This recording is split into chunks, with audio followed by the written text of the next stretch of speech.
Un artista del trapecio, por Franz Kafka.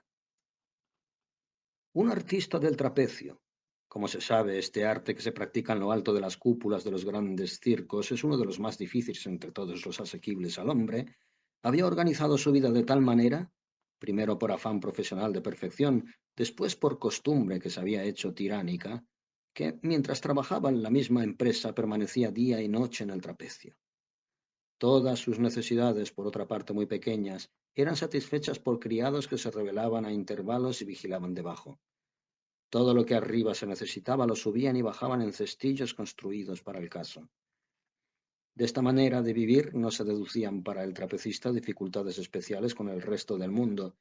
Solo resultaba un poco molesto durante los demás números del programa, porque como no se podía ocultar que se había quedado arriba, aunque permanecía quieto, siempre alguna mirada del público se desviaba hacia él. Pero los directores se lo perdonaban, porque era un artista extraordinario, insustituible. Además, era sabido que no vivía así por capricho y que sólo de aquella manera podía estar siempre entrenado y conservar la extrema perfección de su arte. Además, allá arriba se estaba muy bien. Cuando en los días cálidos del verano se abrían las ventanas laterales que corrían alrededor de la cúpula y el sol y el aire irrumpían en el ámbito crepuscular del circo, era hasta bello. Su trato humano estaba muy limitado, naturalmente. Alguna vez trepaba por la cuerda de ascensión algún colega de turné, se sentaba a su lado en el trapecio, apoyado uno en la cuerda de la derecha, otro en la de la izquierda, y charlaban largamente.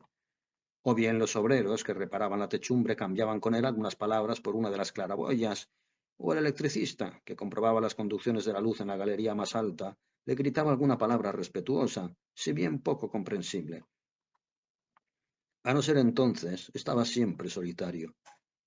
Alguna vez un empleado que erraba cansadamente a las horas de la siesta por el circo vacío elevaba su mirada a la casi atrayente altura donde el trapecista descansaba o se ejercitaba en su arte sin saber que era observado. Así hubiera podido vivir tranquilo el artista del trapecio a no ser por los inevitables viajes de un lugar a otro que le molestaban en sumo grado. Cierto es que el empresario cuidaba de que este sufrimiento no se prolongara innecesariamente. El trapecista salía para la estación en un automóvil de carreras que corría a la madrugada por las calles desiertas con la velocidad máxima, demasiado lenta, sin embargo, para su nostalgia del trapecio.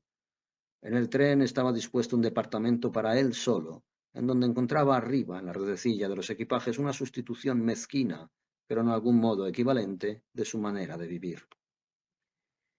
En el sitio de destino ya estaba enarbolado el trapecio mucho antes de su llegada, cuando todavía no se habían cerrado las tablas ni colocado las puertas. Pero para el empresario era el instante más placentero, aquel en que el trapecista apoyaba el pie en la cuerda de su vida y en un santiamén se encaramaba de nuevo sobre su trapecio. A pesar de todas estas preocupaciones, los viajes perturbaban gravemente los nervios del trapecista, de modo que por muy afortunados que fueran económicamente para el empresario, siempre les resultaban penosos.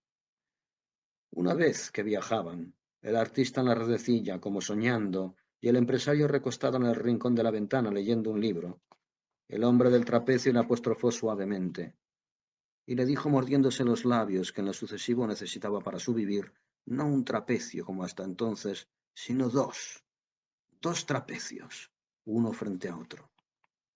El empresario accedió enseguida, pero el trapecista, como si quisiera mostrar que la aceptación del empresario no tenía más importancia que su oposición, añadió que nunca más, en ninguna ocasión, trabajaría únicamente sobre un trapecio. Parecía horrorizarse ante la idea de que pudiera acontecerle alguna vez. El empresario, deteniéndose y observando a su artista, declaró nuevamente su absoluta conformidad. Dos trapecios son mejor que uno solo. Además, los nuevos ejercicios serían más variados y vistosos. Pero el artista se echó a llorar de pronto. El empresario, profundamente conmovido, se levantó de un salto y le preguntó qué le ocurría, y como no recibiera ninguna respuesta, se subió al asiento. Le acarició y abrazó, y estrechó su rostro contra el suyo hasta sentir las lágrimas en su piel. Después de muchas preguntas y palabras cariñosas, el trapecista exclamó sollozando: «Solo con una barra en las manos, ¿cómo podría yo vivir?». Entonces ya fue muy fácil al empresario consolarle. Le prometió que en la primera estación, en la primera parada y fonda, telegrafiaría para que instalasen el segundo trapecio, y se reprochó a sí mismo duramente la crueldad de haber dejado al artista trabajar tanto tiempo en un solo trapecio. En fin, le dio las gracias por haberle hecho observar a cabo aquella omisión imperdonable. De esta suerte pudo el empresario tranquilizar al artista y volverse a su rincón. En cambio, él no estaba tranquilo. Con grave preocupación espiaba a hurtadillas por encima del libro al trapecista. Si semejantes pensamientos habían empezado a atormentarle, ¿podrían ya cesar por completo? ¿No seguirían aumentando día por día? ¿No amenazarían su existencia? Y el empresario, alarmado, creyó ver en aquel sueño aparentemente tranquilo en que habían terminado los lloros, comenzar a dibujarse la primera arruga en la lisa frente infantil del artista del trapecio.